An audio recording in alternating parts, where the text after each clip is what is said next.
You are watching Scene Creations. Welcome. Hello friends, welcome back to my channel. आज मैं आपके लिए बहुत ही टेस्टी व्रत की थाली लेकर आई हूँ।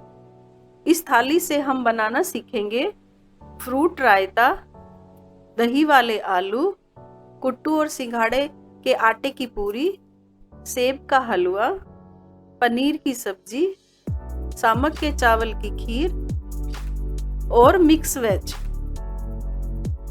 ये पूरी थाली मैंने व्रत को ध्यान में रखकर बनाई है, मगर फिर भी इनमें से अगर कोई ऐसी चीज है जो आप व्रत में नहीं खाते तो वो आप स्किप कर सकते हैं। तो चलिए शुरू करते हैं अब हम इस थाली को बनाना। सबसे पहले बनाएंगे हम सामक के चावल की खीर, और इसको बनाने के लिए चाहिए हमें दूध, सामक के चावल, चीनी, ग्रेटेड कोकोनट और किशमिश। सबसे पहले हम एक पैन लेंगे और उसमें अपना दूध बॉईल होने के लिए रख देंगे और गैस को हम मीडियम ही रखेंगे। अब हम एक बाउल में सामक के चावल डालकर उनको अच्छी तरह से फ्रेश वाटर में वॉश कर लेंगे।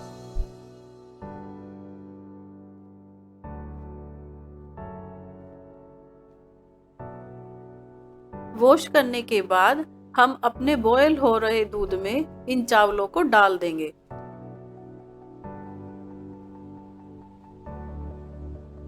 इन चावलों को आपको तब तक पकाना है जब तक ये अच्छे से गल नहीं जाते और दूध गाढ़ा नहीं हो जाता। दूध गाढ़ा होने के बाद और चावल गलने के बाद हम इसमें ग्रेटेड कोकोनट, किशमिश और चीनी डालकर मिक्स कर देंगे। उसके बाद हम इसको 5 से 7 मिनट और लो फ्लेम पर पकाएंगे।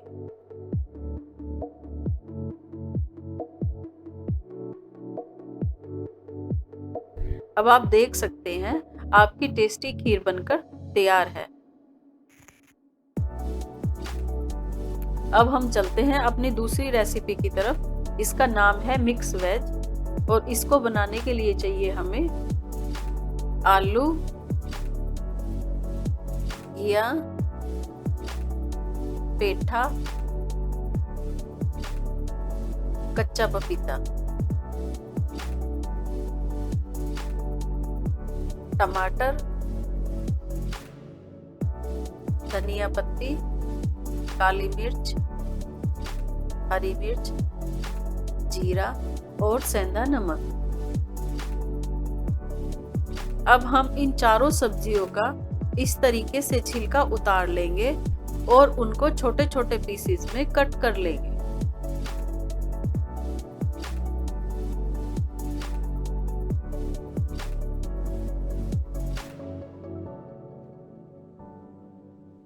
आपको एक चीज का ध्यान रखना है कि आपको इन चारों सब्जियों की क्वांटिटी सेम लेनी है। सब्जी चॉप करने के बाद हम इनको फ्रेश वाटर में धो लेंगे।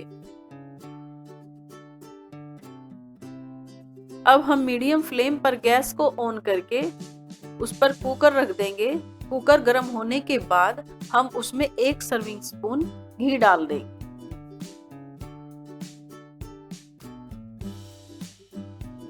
घी गर्म होने के बाद हम उसमें जीरा डाल देंगे। जब जीरा भुन जाए तो फिर हम अपने ग्रेटेड टमाटर उस कुकर में डाल देंगे।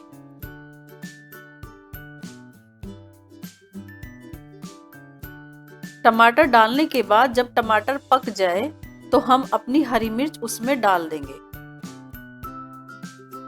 अब आप देख सकते हैं हमारी ग्रेवी तैयार है, और मैं अब अपनी चॉप की हुई सब्जियां इसमें डाल देती। अब हम अपने टेस्ट के अकॉर्डिंग इसमें काली मिर्च और नमक डालकर अच्छे से मिक्स कर देंगे।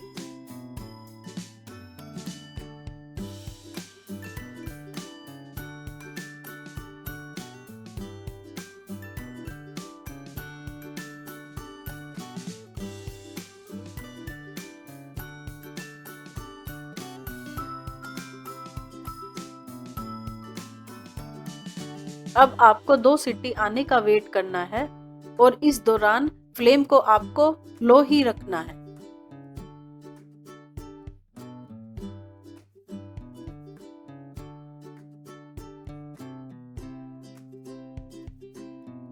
दो सीटी आने के बाद आप देखेंगे कि सब्जियां गल गई हैं और आपकी टेस्टी सब्जी मिक्स वेज बनकर तैयार है।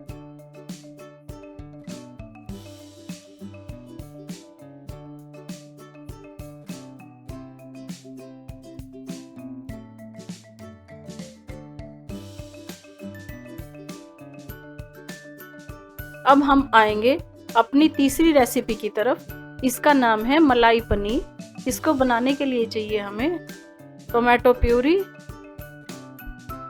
पनीर, धनिया पत्ती, मलाई, हरी मिर्च, सेंधा नमक, जीरा और काली मिर्च।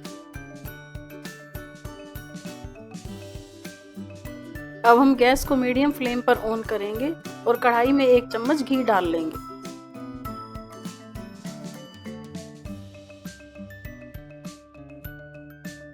घी डालने के बाद हम जीरा डाल देंगे। जब जीरा भून जाए उसके बाद हम हरी मिर्च और टोमेटो प्यूरी डाल देंगे।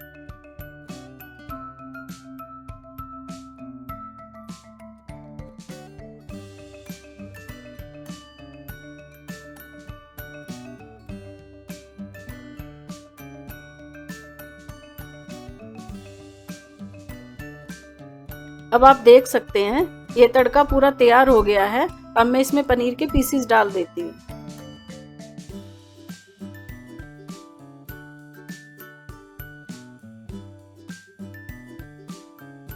जब पनीर पर मसाले की कोटिंग आ जाए तब हम उसमें 2 चम्मच मलाई डाल देंगे। मलाई को मिक्स करने के बाद हम उसमें आधा कप पानी डाल देंगे।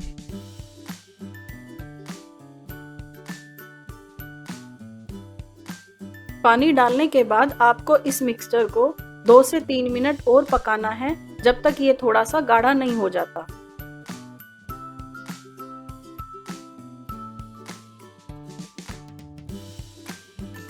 और इस दौरान आपको इस मिक्सचर में काली मिर्च और सेंधा नमक अपने टेस्ट के अकॉर्डिंग डालना है।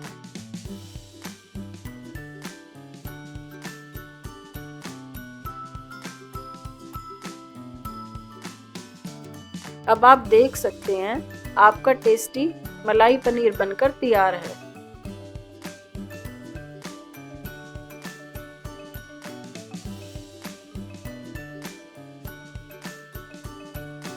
अब आते हैं हम अपनी 4th रेसिपी की तरफ, जिसका नाम है दही आलू। इसको बनाने के लिए चाहिए हमें आलू, धनिया पत्ती, टोमेटो प्यूरी, जीरा, दही, सेंधा नमक, काली मिर्च और हरी मिर्च। दही आलू बनाने के लिए भी हमें मलाई पनीर जैसा ही प्रोसीजर करना है। इसमें भी हमें पहले जीरा भूनना है, उसके बाद कढ़ाई में टोमेटो प्यूरी डाल देनी है।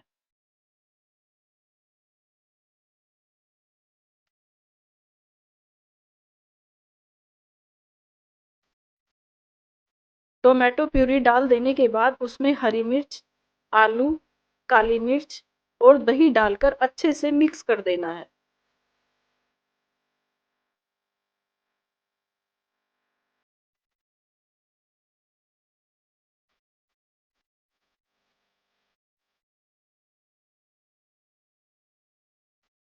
उसके बाद हम इसमें आधा कप पानी डाल देंगे। आप चाहें तो पूरी दही भी डाल सकते हैं।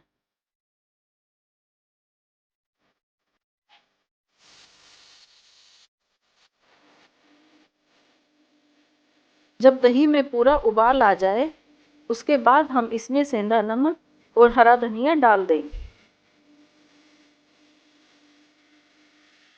आपको एक चीज़ का ध्यान रखना है कि आपको इस सब्जी में उबाल आने के बाद ही नमक डालना है, नहीं तो दही फट जाए। अब आप देख सकते हैं आपके दही आलू बनकर तैयार हैं। अब हम चलते हैं अपनी 5th रेसिपी की तरफ। इस रेसिपी में बनाएंगे हम सेब का हलवा, और इसको बनाने के लिए चाहिए हमें काजू बादाम, सेब, चीनी, इलायची पाउडर और खोया।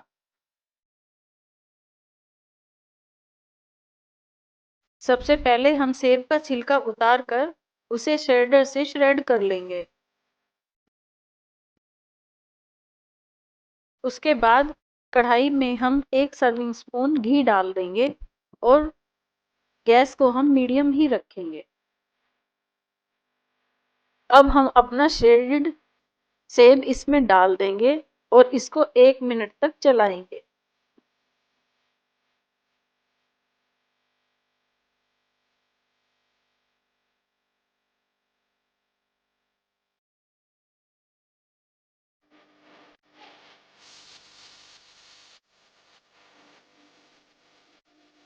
और इसके बाद हम इसमें 1 चम्मच चीनी डालकर इसको अच्छे से मिक्स करके ढक देंगे।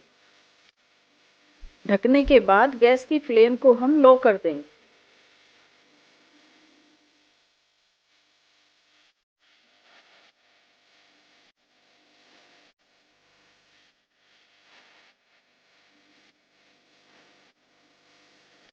दो 3 मिनट के बाद आप देखेंगे कि सेब पूरा गल गया है और चीनी भी पूरी मेल्ट हो गई है।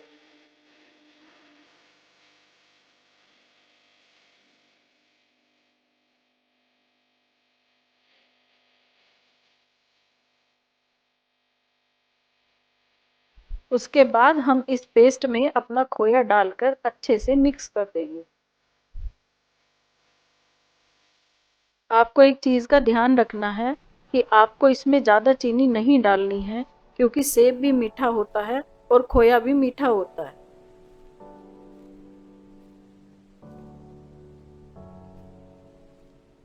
खोया अच्छे से मिक्स होने के बाद आप देखेंगे कि हलवे का लिक्विड पूरा एब्जॉर्ब हो चुका है। अब हम इसमें इलायची पाउडर और बादाम पिस्ता डालकर अच्छे से मिक्स कर देंगे।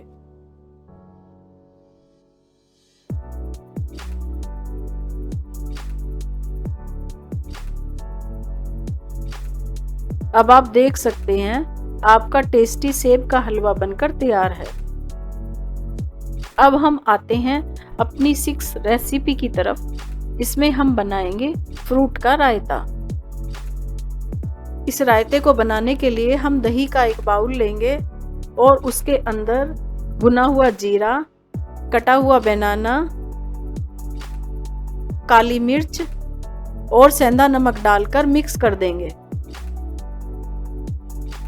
आप चाहें तो इसे इस तरीके से अनार से गार्निश भी कर सकते हैं। अब आप देख सकते हैं आपका फ्रूट का रायता बनकर तैयार है। अगर आप चाहें तो इसके अंदर और कोई भी फ्रूट्स डाल सकते हैं। अब हम आते हैं अपनी लास्ट रेसिपी की तरफ, जिससे ये हमारी थाली कंप्लीट हो जाएगी।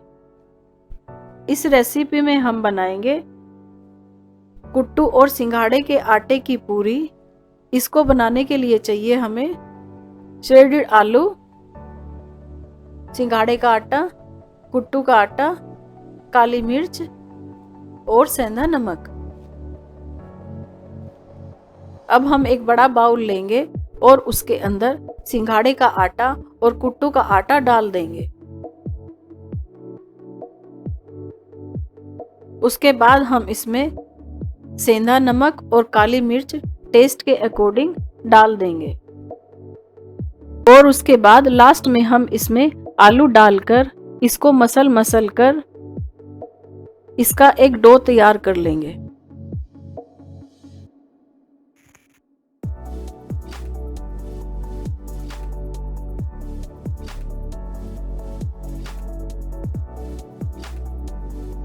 अब आप देख सकते हैं डो तैयार होने के बाद कुछ ऐसा नजर आएगा।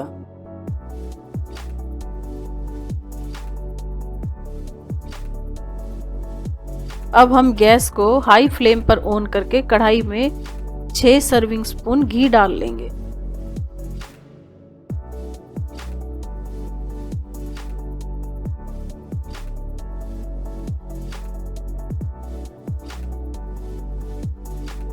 अब हम इस डो का छोटा सा पीस लेंगे और उसकी गोल गोल लोई बना लेंगे। इस लोई को हम दबा दबा कर हाथों से पतला कर लेंगे और उसको एक राउंड शेप देंगे। आपको एक चीज का ध्यान रखना है कि इस डो को तैयार करने के बाद आपको तुरंत पूरियां बनानी है, इसको छोड़ना नहीं है। अब हम इस तरीके से हाई फ्लेम पर पूरियां तलेंगे।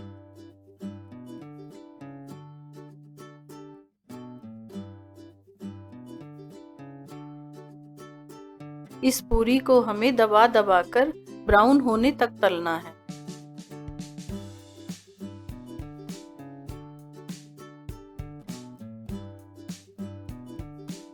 अब आप देख सकते हैं पूरी देखने से ही कितनी क्रिस्पी लग रही है।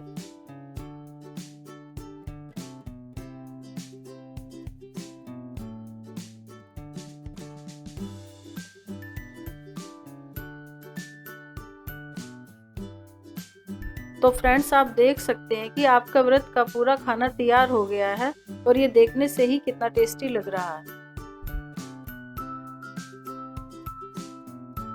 आप इसे बनाएं, खाएं और कमेंट सेक्शन में मुझे बताएं कि आपको ये कैसा लगा।